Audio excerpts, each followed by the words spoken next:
Angeline Jackson. And I'm Debbie Jansen. We are two motor-mouth mama bears willing to discuss current events honestly and boldly. We are truth warriors. No lie is too big, no deception too small. And we are sticking to the truth. Yes, we are. I tell you what, we are laughing today because it's been quite a day for both of us.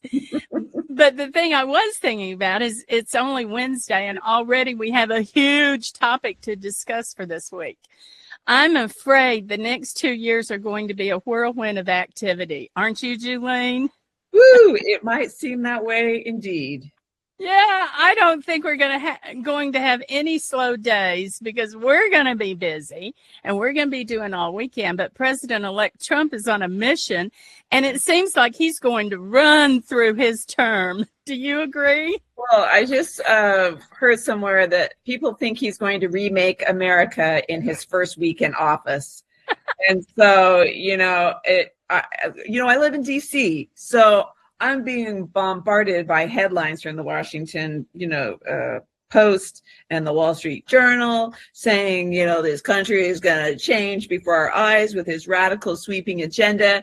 I was just talking to one of my dear friends who lives in New York City, and her child and the child's girlfriend were going to go to China for Christmas, but a major university in New York City that they don't go to, but there are students in New York City, said, if you're traveling abroad, you need to be back before January 20th when the president is inaugurated, because we're not sure if you're an international student, you're going to be able to get back into the country. Oh my goodness. And so there's a lot of fear mongering going on, because I think some people think life as they know it will be over with on January 20th.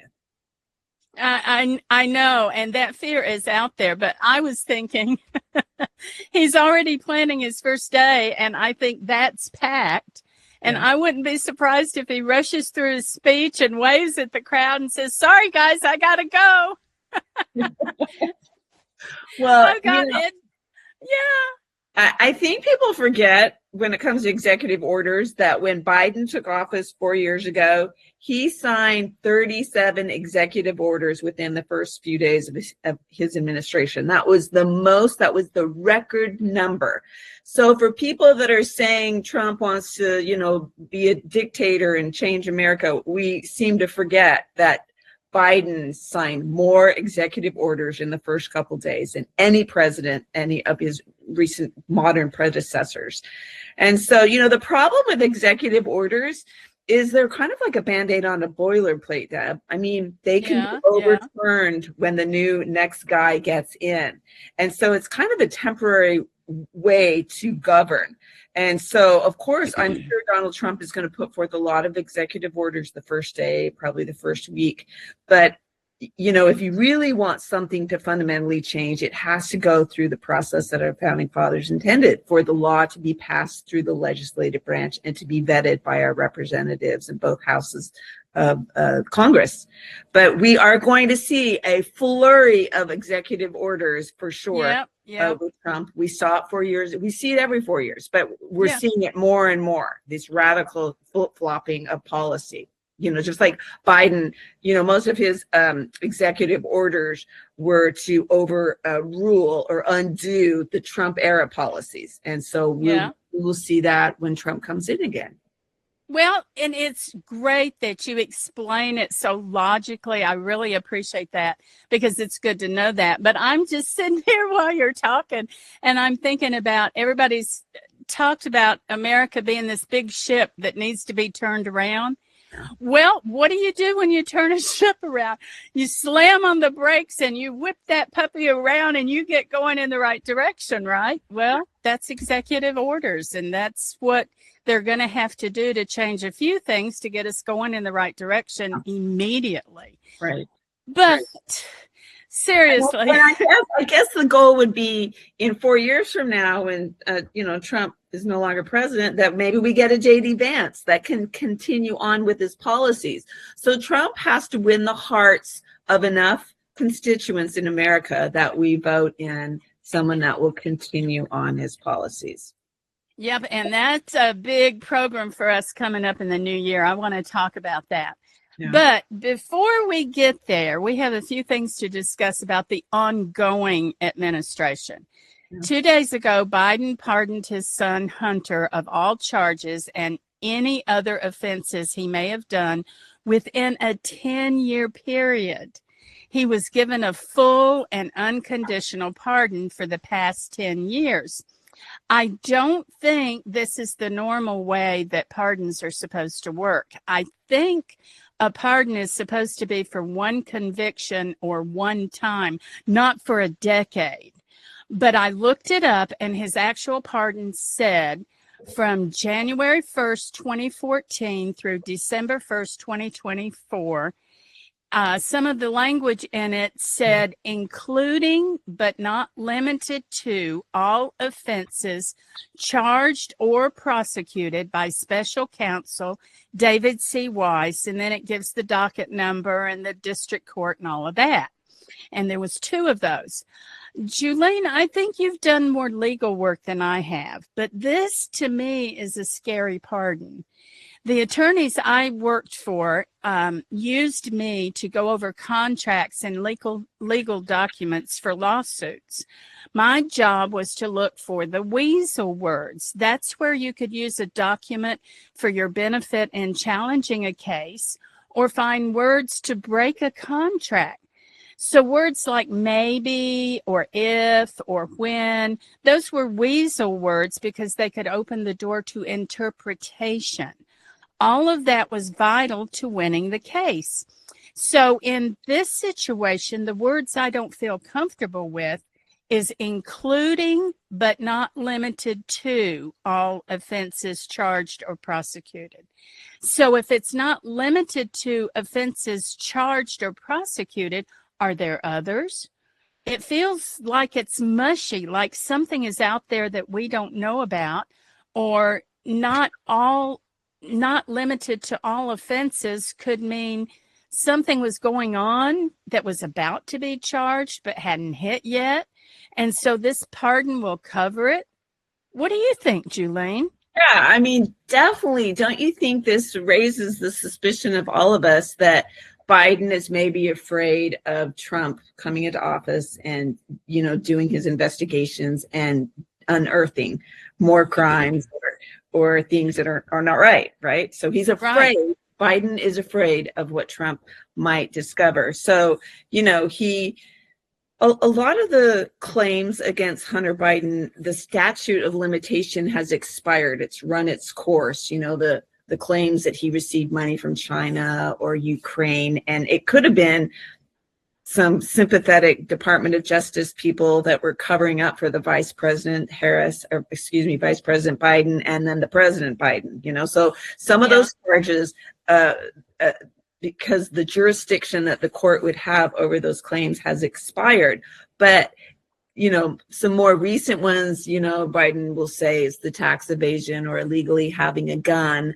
But apparently there are some other things that he is worried about.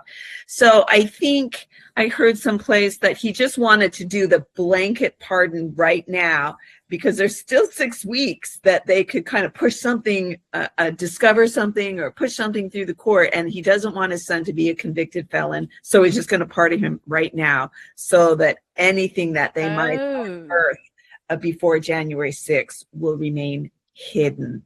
And that's kind of disheartening, right? It's very disheartening. I hadn't even thought about the statute of limitations and then something else being new. But by what you said, what I was wondering is if some bulldog person that is a really good researcher and is checking on this and doing detective work, what if 3 years from now someone finds that Hunter did take money illegally or did do something illegal that he wasn't charged for during that time? Now he can't be charged, right? You're right, because his slate has been wiped clean. So they won't have any legal standing to go back and bring it forth because of this 10-year pardon. That's just that is When I scary. say Deb, when I say 10-year pardon, it's going back 10 years. So anything Yeah. you might have done from yesterday until 10 years ago, you know. Yeah, well, the reason I think that's scary is the word precedent, because in law, if someone does something and it stands, correct me if I'm wrong, Julene, because you were more into it than I was, but if a precedent stands, then a new judge can come in and say, well, because of that precedent, then we can do this. Am I right? Well, I think, presidential pardons are a very unique privilege to one person, the President of the United States. So there are no statute of limitations on like egregious criminal activity, like murder and that kind of thing. But civil cases, I believe there are. You can only go back a certain amount of time, and then Yeah. the statute expires, and the claim can't Yeah. be brought before the court. And so, but when it comes to a presidential pardon, it pretty much says he can pardon anyone for anything, regardless of how far back it goes. The only thing the president can't pardon is an impeachment. So I believe that means he Oh, can't self-pardon himself from being impeached, or okay. if a former president has been impeached, he can't pardon the impeachment. That's the only thing. So that is a big old blanket that Yeah, it is. the found. Do you think it's good that it's that way? Do you? Well, I haven't really gone back and studied what the founding fathers were thinking when they put in pardons, because I believe pardons have always been acceptable in government. Kings had the ability to pardon, so maybe it's just something that they've always had known. I got to think that kings and presidents of the past abused the pardon power, so that would have probably been a red flag to the founders. Yeah. And so I think it would be interesting to go back and study. You've caused me to want to go back to some of my constitutional books and study exactly why they made it so broad. That power is so broad, because it does open up the door to abuse, right? It does, but then also the abuse could be if a president knows something private about someone who's been charged or who is headed for um, jail time or whatever, and they know something important but can't share it with the public. I could see where that would be a good thing. But then, yeah, you're right. It can be abused too. So, Yeah. Okay, well, we'll have to learn more about pardons later. Well, Let's get on to the lie in this. I don't like that Biden and how do you say her name? Jean-Pierre? Is that how you say it? that's her last name. Her first name, is it Karina? The Karina. Okay, that's right. press secretary for. Right. I Yeah. don't like that it felt like to me they were screaming, even though they were nice, they were very adamant about being truthful people. And then once they would say something, they would work to lie to the American people. In his pardon document, Biden said, quote, "For my entire career, I have followed a simple principle: just tell the American people the truth." But he didn't tell the truth. For the last year, he's told the American people that the Hunter decision was made. He would not pardon his son. And I felt like all along that he was against it because he thought it would make the Democrats look better and give them more high ground. And maybe that would get them more votes. So they weren't being political. People would think they weren't being political about charging Trump because Hunter was charged. And Biden was going to accept the charges against Hunter. But apparently, when Trump won, Hunter was saved. Yeah. Now they could claim that the system was broken and Daddy had to pardon him, because that's what it says in the pardon. The system is broken and I had to step in and pardon my son. Doesn't sound right. what happened to telling the truth? Doesn't it seem so disingenuous when they were so clearly adamant saying that, no, the president wouldn't pardon his son. And the president said, no, I wouldn't pardon my son. But now they're switching strategies a little bit. And it seems like to me, they're blaming, the evilness of Trump, like Trump the Nazi. We've been using those kind of terms. Yeah. So if you can demonize, President Trump, it will, I think it somehow justifies them flip-flopping and excusing the laws that were broken by Hunter and the lies, even that, because now they flip-flopped, so you can say it was a lie. Maybe they always intended on pardoning him if they lost. But I think that's what happens, Deb, when you are not grounded on principle, right? When you're lacking like that moral core, that when you're caught something wrong, instead of confessing and saying, yeah, you're right, I'm gonna take my penance and and deal with it, you go into that victim role. So you go into the blame game that look, and this is what we're hearing with President Biden. Hunter could never get a fair shake or a trial from that evil Trump, and he had an addiction and so I just whatever his rationalization was, that because my boy has been in the limelight, he'll never be treated fairly by the other side. So I'm just gonna I know him well enough. He's a completely changed man, and so it's Deb. I'm not gonna lie to you. I was talking to my husband about this last night, and he said, if you were the president, Jolene, and our child did something wrong, maybe it wasn't murder or something egregious, but he broke some laws, and he's changed now. Yeah. He's come through hell and beyond, and he's a better boy. Would you pardon him? And I said, yeah, I would.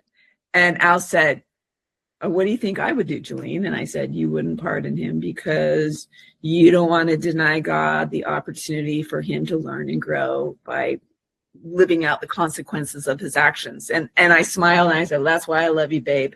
But my husband is a godly man, and he believes in taking accountability and responsibility when you do things wrong, because there's great growth in going through that process, right? Instead of just getting an easy out or covering up or cutting corners or having mommy and daddy come in and save you. And so it's a hard thing, Well, go ahead. I'm sorry, I interrupted you. No, but I just think Biden, at the end of the day, he is a father, and this is his son who's had some real heartache and trials and addictions and gotten in a lot of trouble. But, also at the end of the day, he's the president of the United States, and he sets the example, for the moral code of conduct by which this nation follows.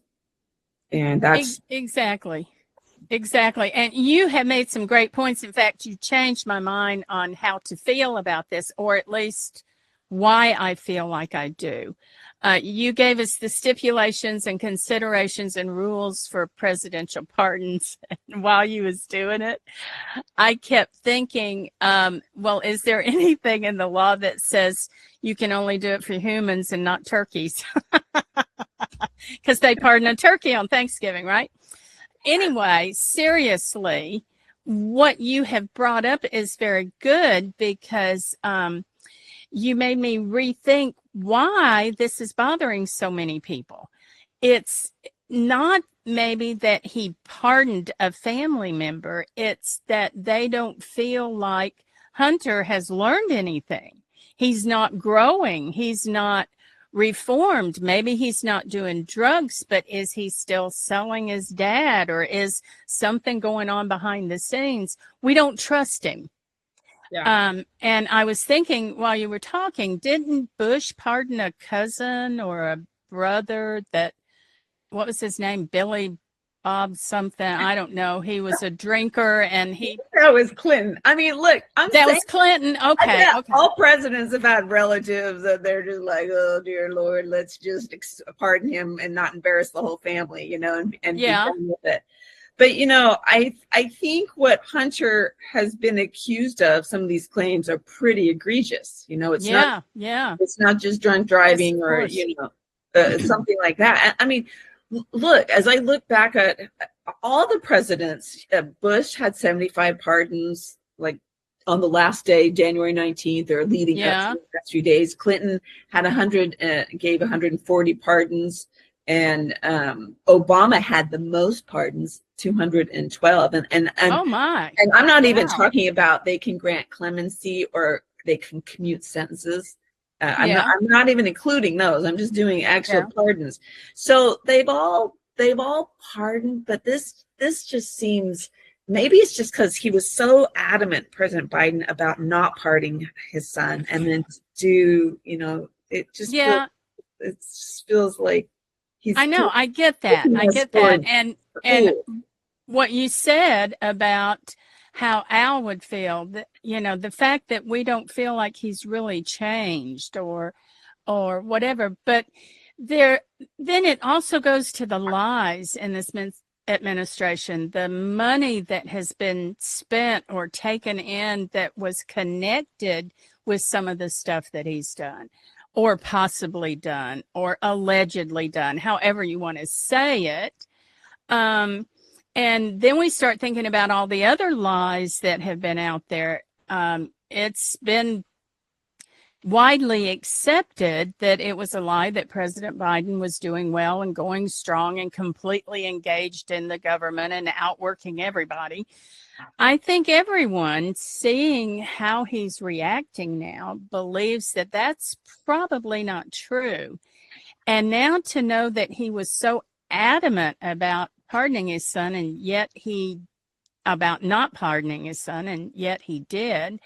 What does that lie do to the American people? That's what I'm wondering. So some people I know want to say that everyone in politics is just a liar and can't be trusted. And I just can't go there, Julene.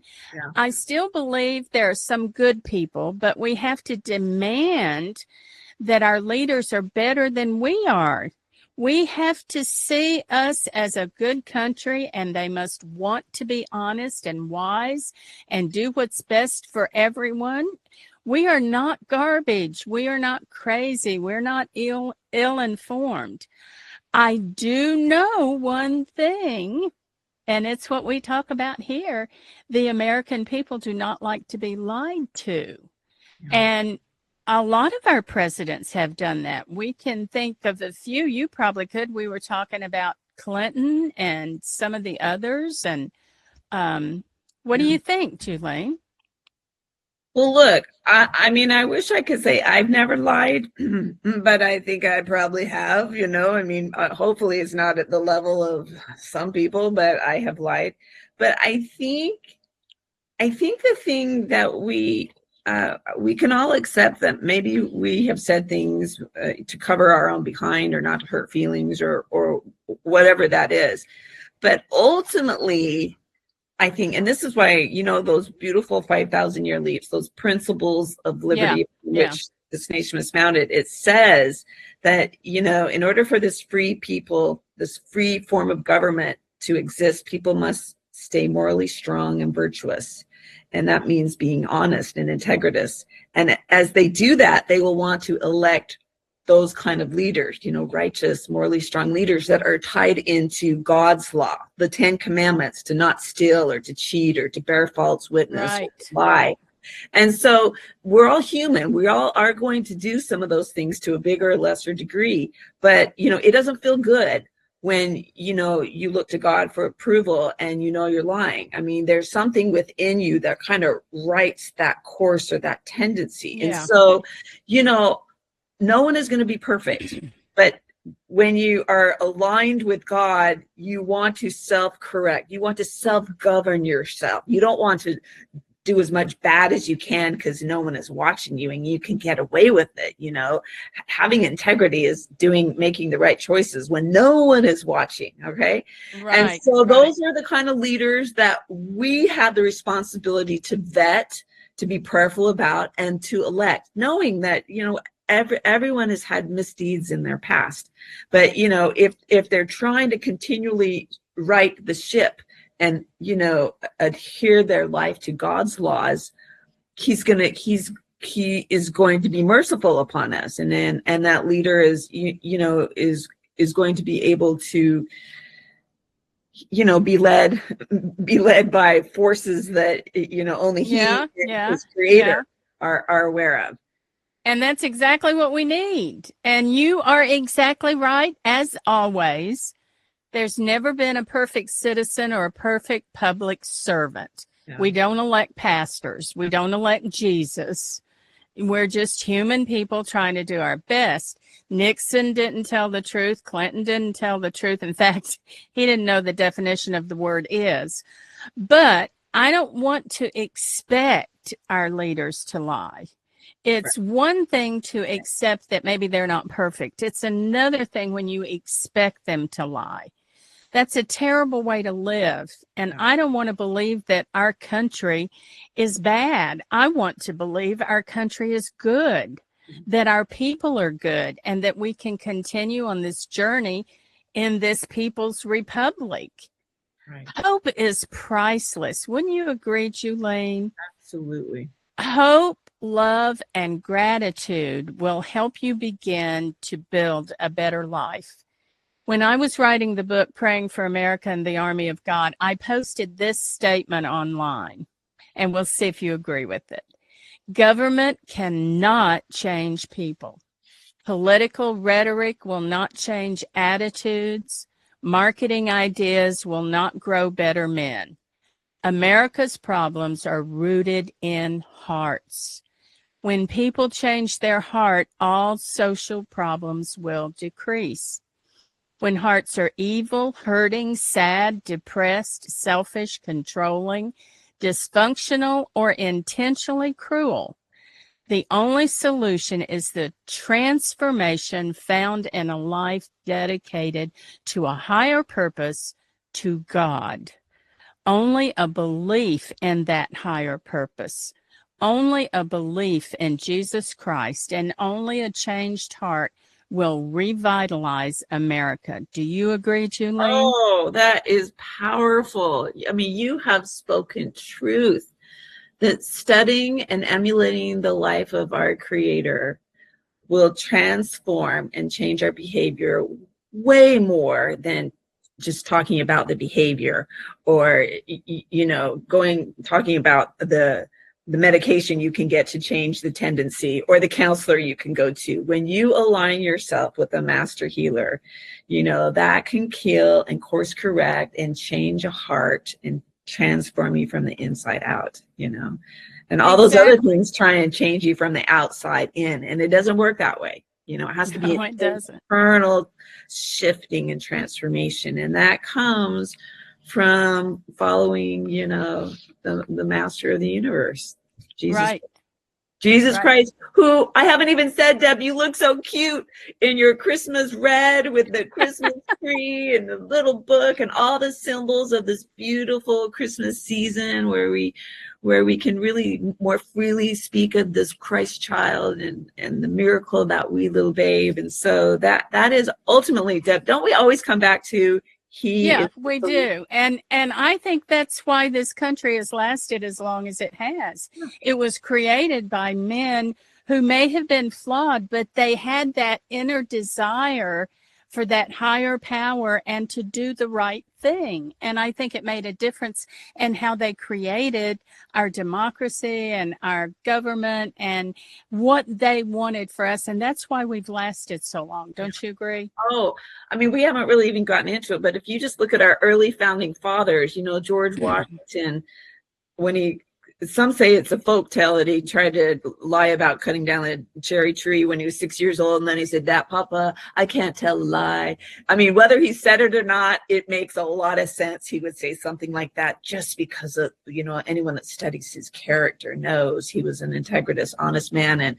And Benjamin Franklin, goodness sakes, he wrote a little book on virtues. He lived by these 13 virtues of what was sincerity and justice. Yeah. Apparently honesty is woven in. And even Thomas Jefferson, I mean, we could get into the lies that were told about him and how he stayed the course and was true to his character, because he said, look, if I try to refute them, my enemies wouldn't believe me. And the people that know me know I would never do those kind of things. So their character, their reputation, I think are part of the reason why our country did so well in those first 100 years or so, because they were men of such a moral core and high virtue. And it shows. And we really have them to thank. Yes, we do. Yes, we do. Well, we're running a little bit over time, but we have to get in our tip for today. I think those are important. I've had several people tell me how much they take the tip and try to live it through the day. So, Julene, what is your tip for today? Well, I heard someone once say, you cannot live straight, or you can't walk straight if you live a crooked life. And so we're seeing some crooked behavior. And it's hard to, be held up as a standard or an example or a leader when you're living crooked. You can't walk straight if you're living crooked. And so we got to align our values with God. And so if temptation knocks, if your values are clear and grounded in truth, your decisions will always be easy. You won't have to live in fear of being exposed or getting caught. If your values are clear, decisions will always be easy. That's great. I love that tip. All right. My tip is to know the truth, and the truth will set you free. And the way to know the truth is to figure out who loves you, baby. That saying came from a 70s TV show, but it will help you discern how to tell a good person from a bad one. Evaluate that person's actions by determining who will be hurt by those actions and who will be supported or loved by those actions. I kind of relate it to the fact that God is my friend, because I know he works for my good and to help me have a great life. And sometimes he puts me through things that I have to suffer through because I'm in a learning mode, right? But he's there when everyone else walks away. And he gave his only son just for me. My husband can be trusted because he treats me like God does. And I can trust Julene for those same reasons. So today, I hope our listeners, while they're looking at the political system, it doesn't always create a pretty picture. But if you can find those special people around you who simply want to serve people, they probably won't let you down. So trust the people who love you, baby. I do. I love you, Deb. I'm trusting you, girl. I'm trusting you. Well, everyone, thank you for being with us today. Subscribe to this podcast and join us again when we discuss fresh topics. You can ask a question or request that we dig into a specific topic by writing me, Debbie, at debbiejansen.com. And again, thank you to our producer, Ken Jansen. This is Debbie Jansen, and I'm sticking to the truth. And I'm Julene Jackson, and we hope that you will keep sticking to the truth. Have a great day. Have a great day. Bye-bye.